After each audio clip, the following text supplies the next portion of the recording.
Acne scar यानी acne के बाद होने वाले निशान, पर ये निशान होते क्यों हैं और इन्हें ठीक कैसे करना है। Hello everyone, I am doctor Neha Yadav, a board certified dermatologist, और आज इस वीडियो में हम बात करेंगे कि एक्ने स्कार का मैनेजमेंट कैसे किया जाए। तो सबसे पहले जानते हैं कि बेसिकली एक्ने स्कार होते क्यों हैं। एक्ने स्कार यानी एक्ने के बाद होने वाले वो गड्ढे या निशान। तो ये होते इसलिए हैं क्योंकि या तो हमने अपने एक्ने का ट्रीटमेंट टाइमली नहीं कराया, गलत तरीके से कराया था, या फिर हमारी फैमिली हिस्ट्री है एक्ने के बाद गड्ढे होने की, तो उसकी वजह से कई बारी हमको भी स्कारिंग पोटेंशियल रहता है। तो अब बात करते हैं कि एक्ने स्कार कितने प्रकार के होते हैं। तो एक्ने स्कार्स को हम 3 ब्रॉड कैटेगरीज में डिवाइड करते हैं। सबसे पहले होते हैं एक्ने के बाद का पिगमेंटेशन, दूसरा होता है एट्रोफिक स्कारिंग, और तीसरा होता है हाइपरट्रोफिक स्कारिंग। सबसे पहले पोस्ट एक्ने पिगमेंटेशन। अब ये भी 2 प्रकार का है, यानी post inflammatory hyper pigmentation, that is कि एक्ने के बाद में हमारे गाल पर छोटे छोटे से ब्लैक या ब्राउन स्पॉट्स बन जाते हैं। और कुछ लोगों के चेहरे पे होता है पोस्ट इन्फ्लेमेटरी इरिदिमा। आपने देखा होगा कि एक्ने के बाद में कुछ लोगों के चेहरे पे लाल लाल से स्पॉट हो जाते हैं, उसे पोस्ट इन्फ्लेमेटरी इरिदिमा कहते हैं। अब दूसरे होते हैं एट्रोफिक स्कारिंग, जो कि सबसे ज्यादा कॉमन है और सबसे ज्यादा मुश्किल है ठीक करने में। ये 3 तरह के होते हैं। सबसे कॉमन होते हैं box scars, rolling scars and ice pick scars. अब इसमें से जो आइस पिक स्कार्स हैं वो सबसे ज्यादा गहरे गड्ढे होते हैं और सबसे ज्यादा मुश्किल होते हैं ठीक करने में। तीसरे प्रकार का स्कार जो होता है वो होता है हाइपरट्रोफिक स्कार, यानी वो स्किन से थोड़ा उठा हुआ होता है। उसमें क्या होता है कि एक्ने से जो हमारी स्किन को चोट पहुंचती है, उसकी वजह से जो कोलेजन बनता है वो जरूरत से ज्यादा बन जाता है। जहां एट्रोफिक स्कारिंग में हमारी स्किन में कोलेजन नहीं बनने की वजह से गड्ढा हो जाता है, वहीं हाइपरट्रोफिक स्कारिंग में कोलेजन ज्यादा बनने की वजह से वो स्किन उठी उठी हो जाती है। तो अब मुद्दे की बात पर आते हैं कि अब स्कार तो बन गया है, अब स्कार को ठीक कैसे करना है भाई। तो अब हम इसके ट्रीटमेंट को डिवाइड करते हैं टाइप ऑफ दी स्कार पे। तो सबसे पहले जो हमारे पिगमेंटेड स्कार्स थे। अब पिगमेंटेड स्कार्स को कैसे ठीक करना है, तो चाहे वो पोस्ट इन्फ्लेमेटरी डार्क स्पॉट्स यानी ब्लैक और ब्राउन स्पॉट्स हो, या फिर वो रेड स्पॉट्स हो, तो जब आपका एक्ने का ट्रीटमेंट खत्म होता है तो उसके 2 से 3 महीने के बाद में ये स्पॉट्स धीरे धीरे अपने आप से कम हो जाते हैं। अगर आप अच्छे से मॉइस्चराइज करेंगे, सनस्क्रीन लगाएंगे, तो ये कम हो जाएंगे। और थोड़ा बहुत अगर हम डीपिगमेंटिंग क्रीम्स का यूज करें या कुछ केमिकल पील ट्रीटमेंट्स का यूज करें, तो उससे भी ये पिगमेंटेशन या रेडनेस कम हो जाती है। अब जो है वो है मेन हमारा एट्रोफिक स्कारिंग, जो कि सबसे ज्यादा मुश्किल है और सबसे ज्यादा परेशान करता है पेशेंट्स को, क्योंकि इसकी वजह से उनका अपीयरेंस खराब होता है, उनका कॉन्फिडेंस लूज होता है। थर्डली, फीमेल्स में सबसे बड़ा कंसर्न ये होता है कि जब भी वो मेकअप लगाती हैं तो उनका मेकअप सेट नहीं करता, वो उन पोर्स में भर जाता है, जिसकी वजह से मेकअप बहुत अजीब और अनसाइटली दिखाई देता है।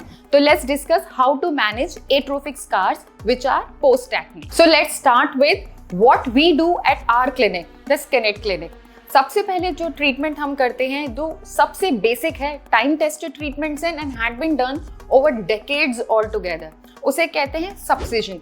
सब्सिजन क्यों करते हैं? क्योंकि एक्ने स्कार्स जब बनता है तो हमारी स्किन की जो ऊपर वाली लेयर होती है वो नीचे वाली लेयर से चिपक गई होती है, क्योंकि स्किन को चोट पहुंची है, जख्म की वजह से ऊपर वाली लेयर और नीचे वाली लेयर चिपकी हुई है।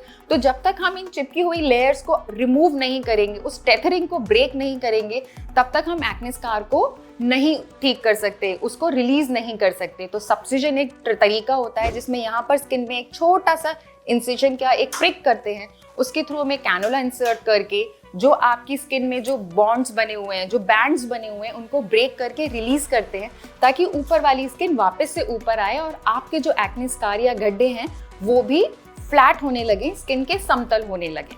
तो this is called as subcision. इसके साथ में हम पीआरपी भी करते हैं, या पीआरपी बहुत सारे क्लिनिक्स और भी करते हैं। उसका फायदा क्या होता है कि ग्रोथ फैक्टर स्टिमुलेशन मिलता है। ग्रोथ फैक्टर स्टिमुलेशन से क्या होता है कि ये बैंड्स जो हमने अभी ब्रेक करे हैं, वो बैंड्स वापस से चिपकते नहीं हैं, वो वैसे के वैसे रहते हैं। तो आपका जो रिजल्ट है, जो इफेक्टिवनेस ऑफ द प्रोसीजर है, वो ज्यादा हो जाती है। सेकेंड जो हम ट्रीटमेंट करते हैं, जो टाइम टेस्टेड प्रोसीजर है, which is called as chemical resurfacing. इसमें क्या होता है, जिसको बोलते हैं हम TCA क्रॉस। इसमें ट्राइक्लोर एसिटिक एसिड इन डाइल्यूशन आपके जो एक्ने के पिट्स हैं उनके बिल्कुल बेस पे एक बहुत फाइन निडल से लगाया जाता है। वो क्या करेगा, आपके पिट्स पे, खास तौर से आपके जो आइस पिक एक्ने स्कार्स हैं उसमें कोलेजन का इंडक्शन करके वहां पर उन एक्ने स्कार्स को ऊपर की तरफ पुश करता है। तो this is called as subcision, PRP and TCA cross procedure, जो कि एक टाइम टेस्टेड प्रोसीजर है and is completely effective for the improvement of acne scars. अब बात करते हैं मशीन बेस्ड प्रोसीजर्स की। मॉडर्न जमाना है तो मशीनों के बिना तो हमको कुछ करना ही नहीं है। तो सबसे पहले जो मशीन बेस्ड प्रोसीजर है वो होता है MNRF, माइक्रो नीडलिंग RF। अगर आप किसी ऐसी जॉब प्रोफाइल में हैं जहां आप डाउन टाइम बिल्कुल अफोर्ड नहीं कर सकते, आपको डीप पिटेड स्कार्स है, खासतौर से आइस पिक स्कार्स, तो आपको कुछ ऐसा डीप ट्रीटमेंट चाहिए जो आपके डीप स्कार्स को पुल अप करके ऊपर ला सके, पर आपको डाउन टाइम नहीं चाहिए, तो ऐसे में माइक्रो नीडलिंग RF काम करता है। माइक्रो नीडलिंग RF में क्या होगा, बहुत सारे छोटे छोटे से निडल्स हैं जो आपकी स्किन के अंदर जाएंगे, वो वहां पर आपकी स्किन में कोलेजन को इंड्यूस करेंगे। इसमें डर्मा रोलर से ज़्यादा क्या फ़ायदा है?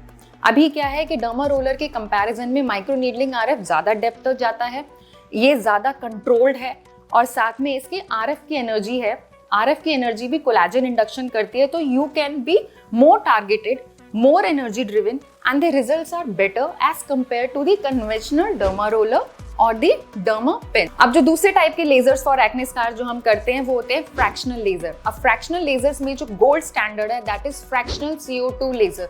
ये सबसे पुराना लेजर टेक्नोलॉजी है for acne scar. 5 to 7 days का डाउन टाइम जरूर होता है, but it is most effective for rolling and box type scars. Superficial scars के लिए सबसे अच्छा काम करता है। दूसरे फ्रैक्शनल लेजर टेक्नोलॉजीज जो अवेलेबल हैं वो है fractional erbium glass and erbium याग लेजर। ये भी इक्वली इफेक्टिव होते हैं एक्ने स्कार्स को इम्प्रूव करने के लिए। इनमें डाउन टाइम 5 to 6 डेज का हो सकता है, but yes they give amazing results. और अगर इन तीनों टेक्नोलॉजीज को, आई एम सेइंग कि अगर हम माइक्रो नीडलिंग RF को और फ्रैक्शनल लेजर्स को साथ में मिला के अगर हम एक्ने स्कार्स का ट्रीटमेंट करें तो डेफिनेटली आपके स्कार्स होलसमली इंप्रूव करते हैं and you will get better results. Lastly जो आजकल ट्रीटमेंट है, लोगों को इंस्टेंट रिजल्ट चाहिए होता है for the improvement in their acne scar. अब यहाँ पर रोल आता है injectables for acne scar improvement. अब इंजेक्टेबल्स के नाम पे हम क्या करते हैं, तो सबसे इंपॉर्टेंट जो होता है वो होता है स्किन बूस्टर्स, जिसमें हम रेस्टलिन विटाल या एलर्गन स्किन वीव करते हैं। तो क्या करते हैं कि यहाँ पे ड्रॉपलेट इंजेक्शंस हम स्किन बूस्टर्स के देते हैं। हाइलुरोनिक एसिड यहाँ पर हाइड्रेशन वैल्यू को बढ़ाता है, जिससे कि हमारे स्कार का हाइड्रेशन फैक्टर बनने की वजह से वो स्कार्स इंप्रूव करते हैं। दूसरी तरह से जो हम इंजेक्टेबल्स करते हैं वो होता है डायरेक्ट हम यहाँ पर डर्मल फिलर्स डालते हैं। तो डर्मल फिलर्स को हम छोटे छोटे ड्रॉपलेट्स में जो आपका एक्ने स्कार है उसके बेस पर इंजेक्ट करते हैं, तो उससे भी आपका स्कार जो है इंस्टेंटली लिफ्ट होता है, वहाँ पर स्किन स्ट्रेच हो जाती है, तो आपकी जो स्किन है वो बिल्कुल सरफेस से एकदम फ्लैश हो जाती है, जिसकी वजह से भी आपके जो एट्रोफिक एक्ने स्कार्स हैं वो अपीयर करते हैं बेटर। लास्ट टाइप का जो एक्ने स्कार होता है वो हाइपरट्रोफिक स्कार होता है, जो कि आपकी स्किन सरफेस से थोड़ा उठा हुआ होता है। इस एक्ने स्कार को इम्प्रूव करने के लिए यूजुअली हम ट्राइमसिनोलोन एसिटोनाइड नाम का एक स्टेरॉइड होता है, उसको डाइल्यूटेड वर्जन में इंजेक्ट करते हैं लोकली उसी जगह पर, जिससे वो जो स्कार है वो थोड़ा फ्लश डाउन कर जाता है, वो बैठ जाता है। उसके बाद में उस पर हो सकता है कि हम 1 या 2 सेशंस ऑफ लेज़र करें, जिससे कि वो स्कार की जो स्किन है वो आसपास की स्किन के साथ में बिल्कुल मिल जाती है और वो नॉर्मल हो जाती है। अगर आपको एक्ने स्कार का या फिर किसी और तरीके की स्कार का कोई प्रॉब्लम है और आप ट्रीटमेंट सीख कर रहे हैं कि आपके एक्ने स्कार बेटर हो जाए, तो आप हमसे कमेंट सेक्शन में इसके बारे में क्वेश्चंस पूछ सकते हैं। लास्ट में जो मैं चीज़ बताना चाहती हूँ वो ये है कि एक्ने स्कार का ट्रीटमेंट एक सिंगल टाइम ट्रीटमेंट नहीं होता है, इसमें बहुत सारे सेशंस लगते हैं, और वो सेशंस किस बात पे डिपेंड करते हैं, वो ये होता है कि आपके एक्ने स्कार कितने सीवियर हैं, कितने सालों से हैं, और आपकी बॉडी की हीलिंग टेंडेंसीज कैसी हैं। तो अगर आपके एक्ने स्कार्स हैं तो आप अपने फोटोग्राफ्स को हमारे साथ कमेंट सेक्शन में शेयर कर सकते हैं। आपके लिए क्या ट्रीटमेंट बेस्ट रहेगा, कितने सेशंस आपको चाहिए रहेंगे, वो हम आपको ज़रूर से बताएंगे।